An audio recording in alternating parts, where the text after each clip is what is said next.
ଗପଟିର ନାଁ ହେଲା ପରୋପକାର।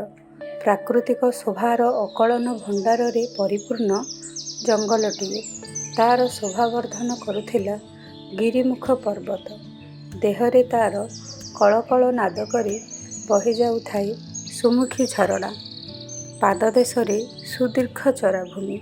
ତାକୁ ଘେରି ରହିଛି ଉଚ୍ଚ ଉଚ୍ଚ ବୃକ୍ଷରାଜି। ସମ୍ପୂର୍ଣ୍ଣ ଜଙ୍ଗଲର ପଶୁପକ୍ଷୀ ନିଜର ତୃଷ୍ଣା ନିବାରଣ ନିମନ୍ତେ ନିର୍ଭର କରନ୍ତି ତାରି ଉପରେ। ପକ୍ଷୀମାନଙ୍କର କାକଳିରେ ମୁଖରିତ ପ୍ରଭାତ। ଚରାଭୂମିରେ ନିଜର କ୍ଷୁଧା ନିବାରଣ କରୁଥିଲା ହରିଣଟିଏ। ଛନଛନିଆ ଘାସକୁ ଦେଖି ଖାଇବାରେ ମଜି ଯାଇଥିଲା ସେ। କୁଆଡ଼କୁ ତାର ଲକ୍ଷ୍ୟ ନାହିଁ।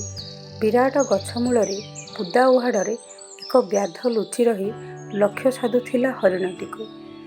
ବୃକ୍ଷଟି ଥିଲା ଜାତି ଜାତି ପକ୍ଷୀଙ୍କ ବାସସ୍ଥଳୀ। ଏଇ ଘଟଣାଟି ଆଖିରେ ପଡ଼ିଲା ଏକ କାଠହଣା ଚଢ଼େଇର। ନିଜ କଥା ନ ଭାବି ଝାମ୍ପ ମାରିଲା ଶିକାରୀର ହାତ ଉପରକୁ ଏବଂ ତାକୁ ଖୁମ୍ପି ଖୁମ୍ପି କ୍ଷତାକ୍ତ କରିଦେଲା। ସେ ମଧ୍ୟ ଖଣ୍ଡିଆ ଖାବରା ହେଲା। ଧନୁ ତୀର ଛାଡ଼ି ଚିତ୍କାର କରି କଷ୍ଟରେ ଦୌଡ଼ିବାକୁ ଲାଗିଲା। ଶବ୍ଦ ଶୁଣି ମୁଣ୍ଡ ଟେକି ଚାହିଁଲା ହରିଣଟି। ଧନୁ ତୀର ଓ ରକ୍ତ ଛିଟା ଦେଖି ଘଟଣାଟି ପୂରା ନ ବୁଝିଲେ ମଧ୍ୟ ତାର ପ୍ରାଣ ପ୍ରତି ବିପଦ ଥିଲା ଭାବି ଧାଇବାକୁ ଲାଗିଲା।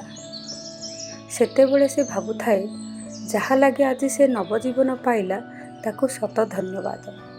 କିଛି ଦିନ ପରେ ଏବେ ସେ ଚାରିଆଡ଼କୁ ନଜର ରଖି ଚଳପ୍ରଚଳ କରୁଥାଏ। ଓଃ ଓଃ କି କଷ୍ଟ! କାନରେ ପଡ଼ିଲା ହରିଣର। ଚାରିଆଡ଼କୁ ଚାହିଁଲା, ଦେଖିଲା ତଳେ ଏକ କୁନି କାଠହଣା ଚଢ଼େଇଟି କଣ୍ଟା ଆଘାତରେ ଛଟପଟ ହେଉଛି। ତାକୁ ଅଣଦେଖା କରି ପାଦ ଆଗକୁ ବଢ଼ାଇଲା ବେଳେ ବିବେକ ବାଧା ଦେଲା ତାକୁ। ଅଜ୍ଞାତରେ ସେଦିନ କାହା ଉପକାର ଯୋଗୁଁ ବିପଦ ଟଳି ଯାଇଥିଲା ତାରି ଉପରୁ। ତେଣୁ ସଙ୍ଗେ ସଙ୍ଗେ ପକ୍ଷୀଟିକୁ ପାଖକୁ ଆଣି ତାର କଣ୍ଟା ସବୁ ବାହାର କରିଦେଲା।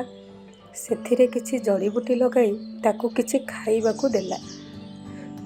ଝରଣାର ପାଣି ଆଣି ପିଇବାକୁ ଦେଲା। ଧୀରେ ଧୀରେ ପକ୍ଷୀଟି ସୁସ୍ଥ ହୋଇ ହରିଣକୁ କୃତଜ୍ଞତା ଜଣାଇ ଉଡ଼ିବାକୁ ଲାଗିଲା ନିଜ ସଦନ ଆଡ଼େ।